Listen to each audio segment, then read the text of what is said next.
James Whittaker sat behind the wheel of his sleek black Mercedes, the hum of the engine barely audible as he rolled through the bustling streets of downtown Los Angeles. The sharp lines of his tailored suit hugged his athletic frame, the crisp white shirt beneath contrasting against the midnight blue of his jacket.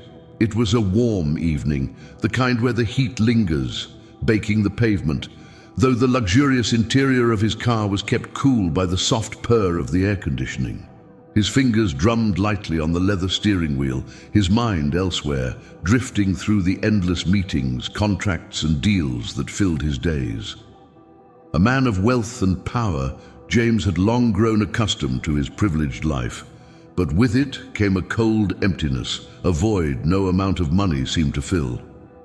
As he waited at a red light, James glanced out the tinted window, catching a glimpse of the vibrant chaos unfolding around him.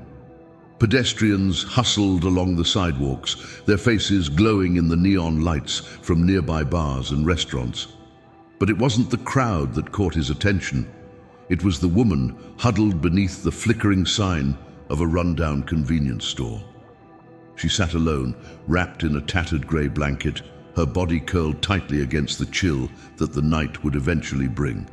Her clothes were threadbare, a faded pink sweater clinging loosely to her small frame, her jeans frayed at the edges, and her sneakers so worn that they barely had soles. James couldn't tear his gaze away from her face. Beneath the grime, he could see sharp cheekbones, hollowed eyes framed by long, tangled strands of dark hair. Her skin was pale, almost sickly under the streetlights, and her gaze, it was haunting. She looked straight ahead, not noticing him, staring through the world as if she were invisible to it. There was a hollow strength in her eyes, as though she had seen things no one her age should have to endure. James' grip on the steering wheel tightened as he found himself wondering who she was, what her story could possibly be. The honk of a car behind him jolted James from his thoughts. The light had turned green. He shifted the car into gear, pulling away from the intersection, but the image of the woman lingered in his mind, much longer than he would have expected. As he drove back to his sprawling mansion in the hills, his mind was filled not with thoughts of his upcoming deals or the luxurious dinner parties he had to attend, but of her, the woman on the street, so out of place, yet so rooted in that moment.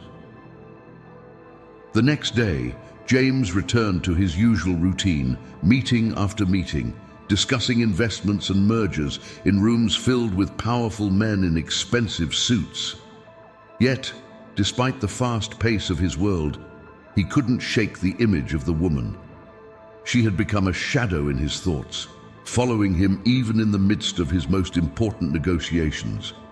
By late afternoon, as the golden Californian sun began to dip toward the horizon, casting a warm, orange glow over the city, he found himself driving back to that same corner, curiosity pulling him like a magnet. There she was, just as before, sitting on the cracked concrete beneath the store's awning. The night was cooler this time, and a faint breeze rustled through the palm trees lining the street. Her blanket was pulled tighter around her small body, but it did little to protect her from the chill that was creeping in with the sunset. James parked a short distance away and sat in his car for a few moments, staring at her, his heart pounding in a way that both confused and unnerved him. He wasn't sure why he was so drawn to her. Maybe it was the way she seemed utterly alone in a world filled with people, or perhaps it was the fleeting thought that, with a few bad turns, anyone, even he, could end up in her place. After a moment, he stepped out of the car. The city air hit him immediately, carrying with it the faint smell of exhaust and distant sea salt. He walked towards her, his leather shoes tapping softly against the pavement. She noticed him approaching this time, her eyes narrowing slightly as she shifted her position, sitting up a little straighter, though she didn't speak. James stood before her, unsure of what to say, the weight of his hesitation heavy in the air between them. Up close, he noticed more details. The sunken hollows beneath her eyes, the slight tremble in her fingers as they clutched the fraying edges of her blanket. "Are you hungry?" James finally asked, his voice steady but gentle. He didn't know what else to say. The woman stared at him for a long moment, her expression unreadable. Her lips were chapped, her face gaunt, but there was still something fierce about her, something that told him she wasn't someone who accepted help easily. "I don't need your charity," she replied, her voice hoarse, as though it hadn't been used in a long time. Her eyes met his, dark and piercing, and for a moment James felt an odd mixture of shame and admiration. "This isn't charity," James said softly. "It's just food." She didn't respond at first, but he noticed her glance toward the small bag of sandwiches and fruit he had picked up from a nearby deli. Her resolve seemed to waver for a moment before her stomach growled audibly, and with a sigh of quiet resignation, she reached out and took the bag. The movement was slow, deliberate, as if she was still deciding whether to trust him. She didn't thank him, but he didn't expect her to. As she began eating, her movements cautious but desperate, James crouched down beside her, careful to keep a respectful distance. "I'm James," he said, breaking the silence. The woman looked at him again, her mouth full of food, and after a long pause, she replied, "Anna." For the first time that night, James smiled, a small, almost imperceptible lift of his lips. "Nice to meet you, Anna." And just like that, the world outside seemed to fade away, leaving only the two of them in that moment, their lives briefly intersecting on the cold, unforgiving streets of Los Angeles. The next evening, James found himself once again driving toward the same street corner. He wasn't sure why he kept returning. His life was filled with people who constantly needed his time. Yet he had never been drawn to anyone the way he was to Anna. It was irrational, something his business mind told him to ignore, but his heart wouldn't listen. The city was beginning to cool down after another hot day, and the sky was streaked with pink and gold as the sun dipped below the horizon. As he pulled up, he saw Anna in the same spot, huddled beneath her tattered blanket. This time, she noticed his car right away. Her eyes tracked him as he parked and stepped out, the familiar rhythm of his leather shoes on the pavement signaling his approach. She looked at him warily, her face expressionless, but she didn't move or speak as he came closer. James carried a small brown paper bag again, but this time it wasn't just food. He had brought a fresh set of clothes, a simple grey hoodie, soft cotton pants, and a pair of new sneakers. They weren't extravagant, but they were clean and warm, something he imagined she hadn't had in a long time. "Brought something for you," he said, holding out the bag. Anna's eyes flicked to the bag and back to his face, and for a brief moment, James thought he saw a flicker of surprise. Still, her expression remained guarded. "You don't need to keep coming here," she muttered, her voice low and rough. "I'm fine." James crouched down in front of her, careful to maintain his distance again. "I don't know if you're fine, Anna. I just want to help." Her gaze softened slightly as she looked away, down at the cracked concrete beneath her feet. For the first time, she seemed less hostile, as though the wall she kept between herself and the world had started to crumble, even if just a little. She reached for the bag, hesitating before pulling it close to her chest. "I don't need your pity," she said, though her voice lacked the bite it had the previous night. "It's not pity," James responded quietly. "It's just something small. You don't have to take it if you don't want it." There was a long pause before Anna finally spoke again, her eyes fixed on the horizon where the last traces of sunlight were fading into the dark. "Why are you doing this?" she asked, her voice almost a whisper. It wasn't an accusation this time, but a genuine question. There was curiosity in her tone, a vulnerability that surprised even her. James thought about the question for a moment. Why was he doing this? He could easily write a check for charity, donate to shelters, or any other number of distant acts of kindness. But this was different. Anna wasn't just another face in the crowd to him. She represented something he couldn't yet fully grasp, but he felt compelled to figure it out. "I don't know," he admitted, his voice quiet in the growing dusk. "Maybe because I've been walking through life feeling like something's missing. And when I saw you, I don't know, it just felt like I needed to help." Anna looked at him for a long time, her eyes searching his face as if trying to decide whether he was telling the truth. Eventually, she gave a slight nod, though her expression remained unreadable. She didn't say anything else, but she took the clothes out of the bag, inspecting them carefully. James stood up, brushing off his pants and glancing at her one last time before turning to leave. As he walked back to his car, he heard her voice, soft and almost hesitant. "Thanks." It was a small word, but it carried a weight that James understood. It wasn't just gratitude for the food or the clothes, it was an acknowledgement of the fragile trust beginning to form between them. He smiled to himself as he got into the car, the engine purring to life. For the first time in a long while, James felt something that resembled purpose, and it was because of her.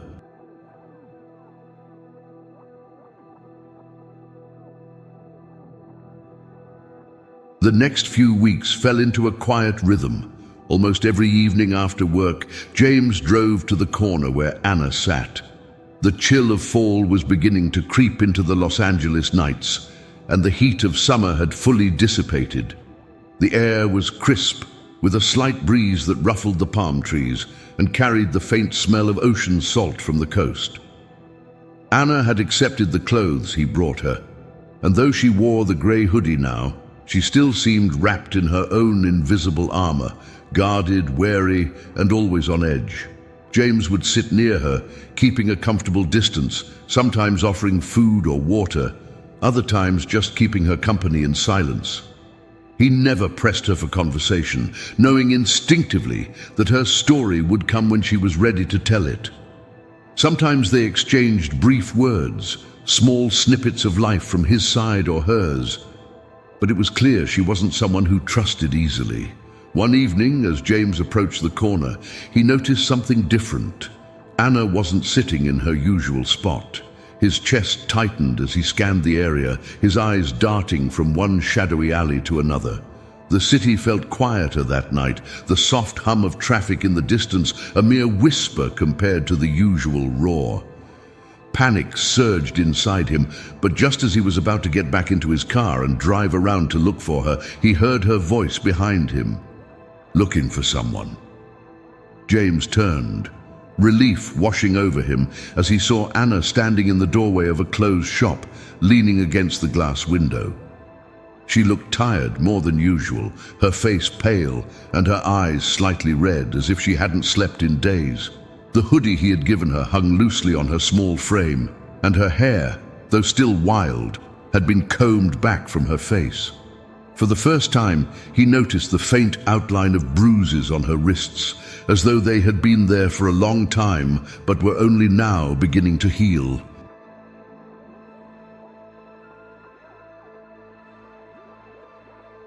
"I thought something happened to you," James said, his voice a mixture of concern and relief. "You weren't here." Anna shrugged, the gesture casual but lacking the usual defiance. "Had to move for a while," she muttered. "Things get complicated around here sometimes." There was a bitterness in her tone, a flash of something dark in her eyes that James hadn't seen before. She looked away quickly, as if ashamed of letting him see that part of her. James hesitated before stepping closer, keeping his voice low. "Complicated how?" he asked carefully, not wanting to push too hard, but needing to understand. Anna let out a harsh laugh, shaking her head. "You wouldn't get it. Your world's all nice and clean, right? You don't have to worry about things like this." James was silent for a moment, letting her words sink in. "I might not understand everything," he finally said, "but that doesn't mean I don't care." Whatever you're dealing with, you don't have to deal with it alone." For a long moment, Anna didn't respond. She stood there, arms crossed tightly over her chest, her expression unreadable as she stared out into the empty street. When she spoke again, her voice was softer, more vulnerable. "I don't even know where to start, James. My life, it's a mess. Always has been." James took a step closer, his heart pounding in his chest. "Then start with whatever you're ready to share," he said gently. "I'm not going anywhere." Anna glanced at him, her eyes searching his face for signs of judgment or pity. Finding none, she sighed deeply, and for the first time since they'd met, she began to open up. "I wasn't always like this," she started, her voice low, almost hesitant. "I had a life once, a decent one. I was in college, studying psychology. I had friends, a future, but it all fell apart so fast." She paused, her eyes flickering with memories she had clearly tried to bury. "I met someone," she continued, her voice wavering slightly. "He seemed perfect at first, charming, successful. But things changed. He changed. By the time I realized how dangerous he was, it was too late."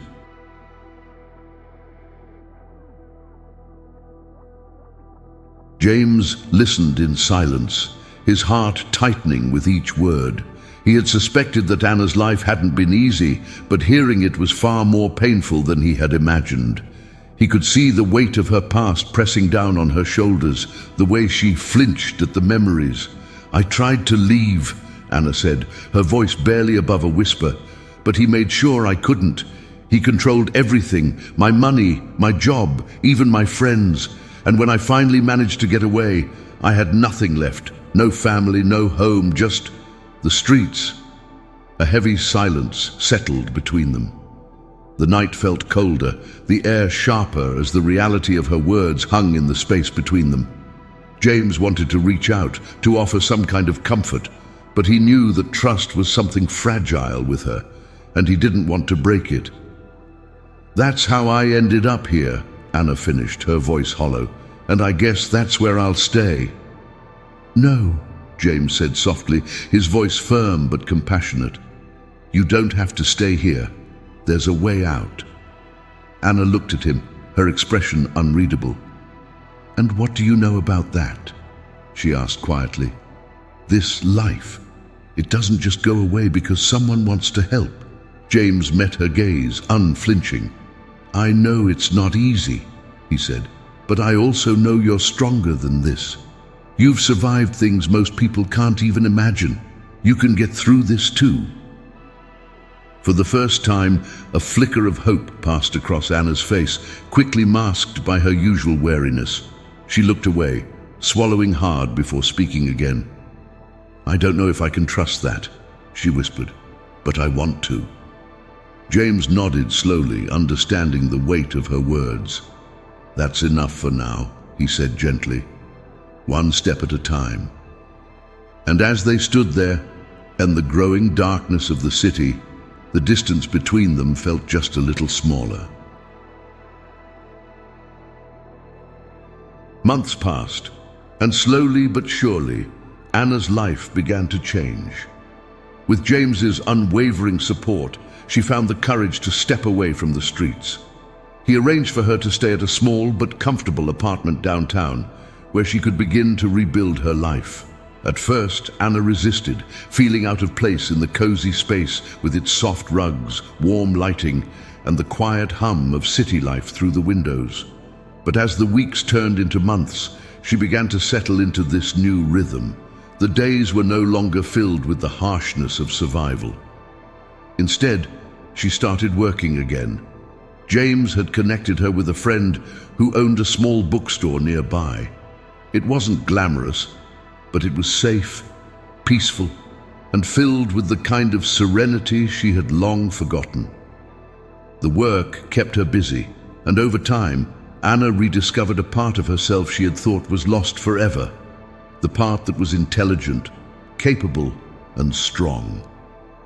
On weekends, James would visit her, sometimes bringing groceries or just spending quiet afternoons reading or talking in the apartment. Their bond deepened, not just as friends, but as something more. They shared laughs, long conversations over takeout, and moments of comfortable silence that spoke volumes. James never pressured her, never made her feel like she owed him anything. He was simply there, and that was enough for both of them.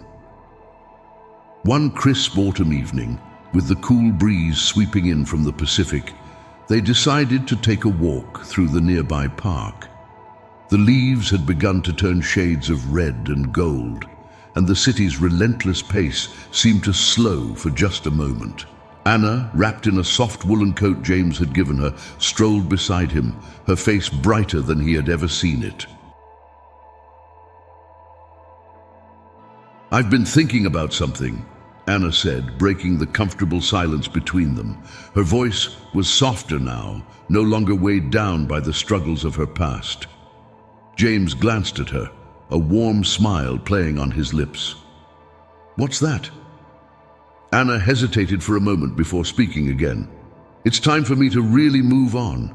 I've been holding on to the past for so long, but I want to start living again. For real this time." She paused, looking out at the sunset, the golden light dancing in her eyes. "I want to go back to school. I want to finish what I started." James stopped walking, turning to face her fully, his eyes lighting up with pride. "You should," he said. "You'd be incredible." Anna smiled, a real, full smile that seemed to chase away the last remnants of the shadows that had haunted her for so long. "I don't think I'd be here without you," she admitted quietly, her voice filled with gratitude. "You've done so much for me." James shook his head. "You did this for yourself, Anna. I just helped a little." "No," she insisted, her eyes meeting his. "You saw something in me when no one else did. That means everything." There was a beat of silence before James spoke again, his voice low and tender. "I see a lot in you, Anna, more than you know." For a moment they stood there, the city moving around them, but it felt like they were the only two people in the world. Without another word, James reached for her hand, pulling her gently toward him. She stepped closer, their breaths mingling in the cool evening air, and then softly, their lips met. The kiss was tender, filled with all the unspoken words and emotions that had been building between them for months. When they finally pulled apart, Anna looked up at him, her eyes sparkling with a mixture of happiness and disbelief. "I think I'm falling in love with you," she whispered, her voice barely audible over the soft rustling of leaves around them. James smiled, his thumb brushing gently across her cheek. "I've been in love with you for a while," he admitted, his voice warm and full of affection. From that moment on, their lives intertwined in ways neither of them had imagined. Anna continued working at the bookstore and soon enrolled in evening classes to finish her psychology degree. With James by her side, she started to feel like the pieces of her life were finally falling into place. They spent more time together, their relationship growing deeper, more intimate with each passing day. And then, one sunny spring morning, as they sat together on the balcony of Anna's apartment, sipping coffee and listening to the sounds of the city waking up around them, James surprised her with a small velvet box. "I know things haven't always been easy," he began, his voice steady but laced with emotion. "But I want to spend the rest of my life making sure they are. Anna, will you marry me? Will you marry?" Tears welled in Anna's eyes as she looked down at the ring, a simple but elegant band, sparkling in the sunlight. She nodded, unable to find the words at first, her heart swelling with happiness. "Yes," she whispered, her voice trembling with emotion. "Yes, of course." The wedding was a small, intimate affair, held in a charming garden overlooking the ocean. Anna wore a simple white dress, her hair swept up in soft curls, while James stood tall and proud in a classic black tuxedo. The sun shone brightly on the day, casting a golden glow over the ceremony as they exchanged vows surrounded by close friends and family. As they danced together under the stars at the reception, Anna leaned into James, her head resting on his shoulder.